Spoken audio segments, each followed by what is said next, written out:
here now on the show to continue on talking more wide receivers, this time in the AFC West, and how these four teams stack up in my rankings of their receiving groups. I just finished talking about the Los Angeles Chargers, and that's exactly where we're going to start in my rankings. Unfortunately for the Chargers and for Jim Harbaugh, they do come in as the number 4 ranked team in my rankings this episode, just because big losses this offseason and some of their weapons. Obviously, the biggest one in Keenan Allen. You also lose Gerald Everett to the Chicago Bears as well, and also Austin Eckler, who is a running back but did add to the passing game a little bit. And now you just have a lot of unproven, really unreliable guys just of right now, because they've struggled really to gain some consistency in the offense, which probably played a majority of the fault in how some of these guys developed. But you look at a guy like Quentin Johnson, not the best of years last year in his rookie season, had a lot of bad drops and just really didn't grow into anything really that productive for the Los Angeles Chargers. And also, you have Ladd McConkey there that you see far right in there as well for the Chargers. Drafted him this year in the NFL draft, and how does he, incorporate himself into this offense? Not a surprise that the Chargers drafted him, but just a massive addition potentially in this new offense for the Chargers, and also Joshua Palmer there in the middle sorry, I'm seeing these comments by Chur coming in right now. Hey bro, I'm your biggest fan. I appreciate that. Keep watching the show, and let me know what you think of these rankings. But continuing on with the Chargers and seeing how they evolve now into this style, a change of identity like I just mentioned in the previous segment with Jim Harbaugh, and seeing how he comes and try to reevaluate the running game and really make this all about the run. These wide receivers are going to have to play a massive role in it, and if they could step up and be more consistent, I think that would go a long way, because other than Joshua Palmer, who only managed to attain 38 receptions, 581 yards, and 2 touchdowns, everybody else is still really young, and everybody else really doesn't have a reputation around the league or in this team. A lot of newness and just uncertainty. So for me, I had to put them there at my number 4 spot in my rankings. And moving on, at number 3, the Denver Broncos, we have Courtland Sutton, Josh Reynolds, and Marvin Mims to sort of make up the biggest factors in this passing game. Not too many established, again, wide receivers at the Denver Broncos thus far, other than Courtland Sutton really establishing himself as a true number 1. I think more over these last few seasons where it's been rough for the Denver Broncos, but he has really managed to go above and beyond and still produce solid numbers, even though he might not have the most help as some other wide receivers do across the league. And then also moving on to Josh Reynolds there, not on the Broncos last year, but a pretty big addition, I would say, this year for the Broncos, coming over from the Detroit Lions. Did pretty solid over there with the Detroit Lions as a good number 2, number 3 option as well. And I think he could add a lot to the Broncos, but how the quarterback situation also, adds up at this moment will be interesting to go off of. And then he could be really your number 2 or number 3 option. And then you look to the far right and you have Marvin Mims, who again last year didn't really do too much to really establish himself in the league, establish himself in the offense. Again, the Broncos struggled a lot last year, but at the same time, you would have liked to see more out of Marvin Mims, and Sean Payton has really pointed him out as one to expect to have a bigger season this year and a bigger impact. So there is that little bit of spotlight on him, and having him produce a little bit more than he did last year, I think would go a long way. And obviously, trying to work in a new quarterback, that's another big issue that they have to resolve. If they could figure that out, only this will really benefit them and benefit this receiver group if they could do it for the long haul. But the Broncos come in at number 3 again for the lack of established talent and reputation in the league. And going forward with that, at number 2, we have the Las Vegas Raiders coming in there with Devontae Adams, Jacoby Myers, and Brock Bowers. Again, you could see it as a bit of a surprise with this, but I think the top heaviness at talent that they have there with Devontae Adams really carries them over the top. And also now you have Jacoby Myers, who is one of the most underrated receivers, I think, at least in the AFC, because of how much he contributed last year and has gained a pretty good amount of praise around the league for how well he is at his role at a number 2. Was the number 1 receiver for the Patriots, and you could see why. He contributed a lot last year to sort of get some of the attention away from Davante Adams, and that combination was already pretty good.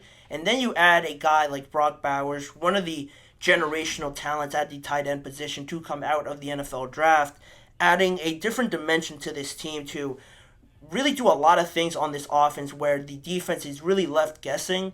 I mentioned before in a system, now that the Raiders could run 12 personnel, try to work that into their offense a little bit more. You have 2 tight ends out there with Michael Mayer as well, who they drafted as well a couple years ago. You put him with Brock Bowers in a 12 personnel formation. You could do a lot out of that, and plus you also have Davante Adams and Jacoby Myers out there to really keep the defense guessing and doing a lot with them. They all bring something very specific and special to this offense in that way.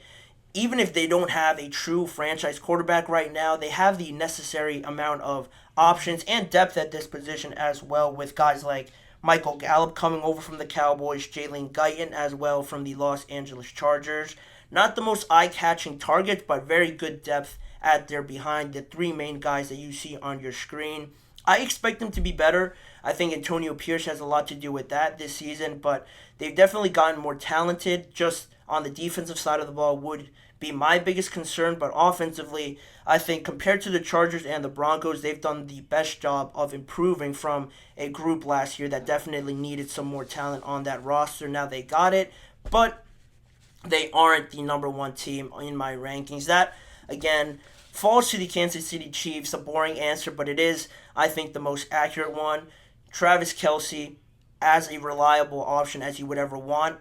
Not a wide receiver, but one of the best tight ends in NFL history. He does, what he does out there with Patrick Mahomes, how he produces. Maybe not the most eye-popping stat-filled season that he might have had in years past with recording 1,000-yard seasons like it was nothing. This year, he sort of slowed up there, dealt with some injuries, and his age isn't showing a little bit. He is getting older. Might be slowing down, but he is still Travis Kelce, and how smart he is and that savviness that he brings at the tight end position, I still consider him one of the best just overall targets in the game with that relationship also that he has with Patrick Mahomes. Then you look at the additions that they brought in. Marquise Brown from the Arizona Cardinals, their number 1 wide receiver for the last few years. Struggled again with injuries and Kyler Murray not being in there, but the biggest topic that I will get to with Marquise Brown, with Rashee Rice, and also another weapon that they added in the NFL draft in Xavier Worthy, the speed that just comes with this offense now. Even Isaiah Pacheco, who isn't a receiver, but just out of the backfield, how fast he is, that's the one thing you just can't teach. You really can't do too much about having a guy line up across from you, and if you just know that he is faster, at one point in a 60-minute game, he is going to get by you at least once, or if not a couple of times, with how well Andy Reid schemes this offense. That's a talent, a danger that a lot of defenses just don't know how to handle, and not only do they have one guy in Marquise Brown who could take the top off the defense, but also they add Xavier Worthy, just broke the record for the 40-yard dash at the NFL Combine, so you add him, Marquise Brown, Rashee Rice. How is his situation going to work out with the suspension that he got himself into probably coming from the NFL? How that all gets resolved, but I think enough is on this offense where they could still succeed. If they succeeded last year with the weapons that they had, you didn't know what you were going to get from Rashee Rice and some of the other options that also, produce more than they would have expected to. Now you get these guys that bring more excitement, more speed, more electrifying plays out there to be made by the Chiefs. I think it could only get better with Patrick Mahomes there at your quarterback. It's hard to make this offense look bad with all of those and also other options that they have in Sky Moore, Kadarius Toney, if his issues get resolved with the team, and also Justin Watson, Irv Smith as well coming in to back up Travis Kelce. They have a lot of names on their roster now that I think you would feel a lot better this year than you would have last year when they fielded that team. A lot of uncertainty from the receiving group. Yeah, they struggled at times in the regular season, but they ended up winning a Super Bowl. And if they won a Super Bowl with that team, they only got better. So you could sort of guess at what I'm trying to incline here if they got better on offense compared to last year and they won the Super Bowl. So They make it as my number one ranked team. They got better, speed all over the place, impossible to defend all those options. They fall at my number one spot. And as always, let me know what you guys think of my rankings in the live chat box or also in the comments section afterwards. And with that, we'll put a pin in that conversation and we're going to move on with the rest of the show. And when we come back, we're going to talk some more on a couple of topics here on today's show. Mandatory minicamp started this week around the NFL with 10 teams. So we're going to get into some storylines to follow as we get deeper into the offseason, and also an interesting topic brought up by Phil Simms. Who has a better quarterback situation